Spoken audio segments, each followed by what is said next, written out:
ನಮಸ್ಕಾರ ಕನ್ನಡಿಗರೇ, ಸ್ವಾಗತ ಇನ್ಫೋಲೋಕ ಕನ್ನಡಕ್ಕೆ. ಇಲ್ಲಿ ಪ್ರತಿಯೊಂದು ವಿಷಯ ಕನ್ನಡದ ನೋಟದಲ್ಲಿ. Welcome back to my YouTube channel.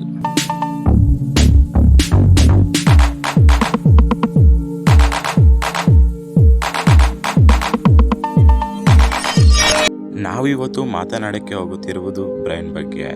ನಮ್ಮ ದೇಹದ ಅತ್ಯಂತ ಬುದ್ಧಿವಂತ ಅಂಗ ಯಾವುದು ಗೊತ್ತಾ? ಅದು ನಮ್ಮ ಮೆದುಳು. ಇಂದು ಪ್ರತಿದಿನ ಲಕ್ಷಾಂತರ ಕಾರ್ಯಗಳನ್ನು ನಿರ್ವಹಿಸುತ್ತಾ ನಾವು ಯೋಚಿಸುತ್ತಿರುವುದು, ಮಾತನಾಡುವುದು, ಕನಸು ಕಾಣುವುದು ಇವೆಲ್ಲವನ್ನು ನಿಯಂತ್ರಿಸುತ್ತದೆ. ಬ್ರೈನಿನ ಮೂಲ ಭಾಗಗಳು. ನಮ್ಮ ಮೆದುಳು 3 ಮುಖ್ಯ ಭಾಗಗಳಿಂದ ಕೂಡಿದೆ. ಮೊದಲನೆಯದು ಸೆರಿಬ್ರಮ್. ಇದು ಯೋಚನೆ, ಸ್ಮರಣೆ ಮತ್ತು ನಿರ್ಧಾರಗಳ ಕೇಂದ್ರ. ಎರಡನೆಯದು ಸೆರಿಬೆಲ್ಲಮ್. ಇದು ಸಮತೋಲನ ಮತ್ತು ಚಲನೆಗಳನ್ನು ನಿಯಂತ್ರಿಸುತ್ತದೆ. ಮೂರನೆಯದು ಬ್ರೈನ್ ಸ್ಟೀಮ್. ಇದು ಉಸಿರಾಟ, ಹೃದಯದ ಬಡಿತ, ಹೇಗೆ ಜೀವನಕ್ಕೆ ಅಗತ್ಯವಾದ ಕ್ರಿಯೆಗಳನ್ನು ನಿಯಂತ್ರಿಸುತ್ತದೆ. ಬ್ರೈನ್ ಹೇಗೆ ಕೆಲಸ ಮಾಡುತ್ತದೆ? ನೀವು ಏನಾದರೂ ನೋಡಿದಾಗ ಅಥವಾ ಕೇಳಿದಾಗ ಅದು ಸಿಗ್ನಲ್ ರೂಪದಲ್ಲಿ ಮೆದುಳಿಗೆ ಹೋಗುತ್ತದೆ. ಮೆದುಳು ಅದನ್ನು ವಿಶ್ಲೇಷಿಸಿ ಉತ್ತರ ಕೊಡುತ್ತದೆ. ಉದಾಹರಣೆಗೆ, ನಿನಗೆ ಯಾರಾದರೂ ನಕ್ಕಾಗ ಮೆದುಳು ಅದನ್ನು ಹರ್ಷ ಸಂಕೇತ ಎಂದು ಗುರುತಿಸಿ ನಿನ್ನ ಮುಖದಲ್ಲಿ ನಗು ತರಿಸುತ್ತದೆ. ಅದೇ ರೀತಿಯೇ ದುಃಖದ ಸಂಕೇತ. Amazing brain fun fact. ನಮ್ಮ ಮೆದುಳು ದಿನಕ್ಕೆ 60,000 ಯೋಚನೆಗಳನ್ನು ಮಾಡುತ್ತದೆ. ಮೆದುಳು ಸುಮಾರು 75% ನೀರಿನಿಂದ ಕೂಡಿದೆ. ನಾವು ನಿದ್ರೆ ಮಾಡುವಾಗಲೂ ಮೆದುಳು ಸಕ್ರಿಯವಾಗಿರುತ್ತದೆ. ಮೆದುಳಿನ ನರ್ವ್ಸ್ ವೇಗ 400 km/h ಹೆಚ್ಚು ವೇಗದಲ್ಲಿ ಸಂಚರಿಸುತ್ತದೆ. ಮೆದುಳಿನ ತೂಕ. ಮಾನವನ ಮೆದುಳು ಸರಾಸರಿ 1.3 ರಿಂದ 1.5 ಕಿಲೋಗ್ರಾಂ ತೂಕವಿರುತ್ತದೆ. ಆದರೆ ಅದರ ಶಕ್ತಿ ವಿಶ್ವದ ಅತ್ಯಾಧುನಿಕ ಕಂಪ್ಯೂಟರ್ಗಿಂತಲೂ ಹೆಚ್ಚು. ಮೆದುಳು ಮತ್ತು ವಿದ್ಯುತ್. ಹೌದು, ನಮ್ಮ ಮೆದುಳು ಪ್ರತಿ ಕ್ಷಣವೂ ಎಲೆಕ್ಟ್ರಿಕಲ್ ಸಿಗ್ನಲ್ಸ್ ಕಳಿಸುತ್ತದೆ.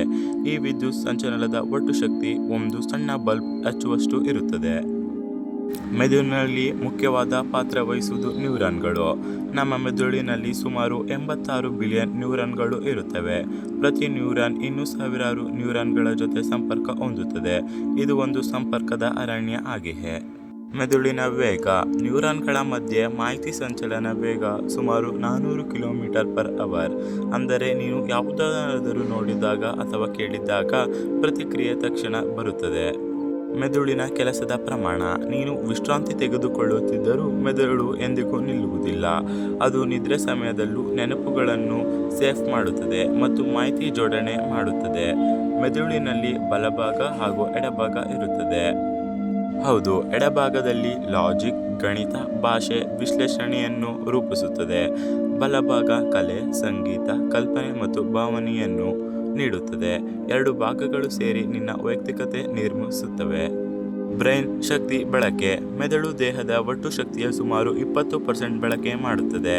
ಮೆದುಳಿನ ನೆನಪುಗಳು ಒಂದು ಸ್ಥಳದಲ್ಲಿ ಮಾತ್ರ ಉಳಿಯುವುದಿಲ್ಲ. ಅವು ವಿವಿಧ ಭಾಗಗಳಲ್ಲಿ ಹರಡಿಕೊಂಡಿರುತ್ತವೆ.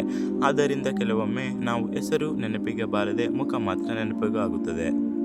ನಿದ್ರೆಯ ಸಮಯದಲ್ಲಿ ಮೆದುಳು ದಿನದ ನೆನಪುಗಳನ್ನು ಅಳವಡಿಸುತ್ತದೆ ಮತ್ತು ಅನಗತ್ಯ ಮಾಹಿತಿಯನ್ನು ಅಳಿಸುತ್ತದೆ. ಆದ್ದರಿಂದ ಸರಿಯಾದ ನಿದ್ರೆ ಮೆದುಳಿನ ಕ್ಲೀನ್ ಅಪ್ ಪ್ರಕ್ರಿಯೆ. Brain power. ನಾವು ಕನಸು ಕಾಣುವಾಗ ಬಲಮೆದುಳು ಸಂಪೂರ್ಣವಾಗಿ ಸಕ್ರಿಯವಾಗಿರುತ್ತದೆ. ನೀನು ಕಲ್ಪನೆಯ ಲೋಕದಲ್ಲಿ ಹೋಗುವಾಗ ಅದು ನಿನ್ನ ಬ್ರೈನ್ನ ಬಲಭಾಗದ ಕೌಶಲ್ಯ. ಮೆದುಳಿಗೆ ಉತ್ತಮ ಆಹಾರ. ಹೌದು, ಫ್ರೂಟ್ಸ್, ಬಾದಾಮಿ, ಮೀನು, ಹಸಿರು ತರಕಾರಿ ಇವು ಮೆದುಳಿಗೆ ಅತ್ಯಂತ ಉತ್ತಮ ಆಹಾರ. ಕಾಫಿ ಮತ್ತು ಎನರ್ಜಿ ಡ್ರಿಂಕ್ಗಳು ತಾತ್ಕಾಲಿಕ ಶಕ್ತಿ ಕೊಡುತ್ತದೆ, ಆದರೆ ದೀರ್ಘಕಾಲದಲ್ಲಿ ಹಾನಿಕಾರಕ. ಮೆದುಳನ್ನು ಬಲಪಡಿಸುವ ಅಭ್ಯಾಸಗಳು.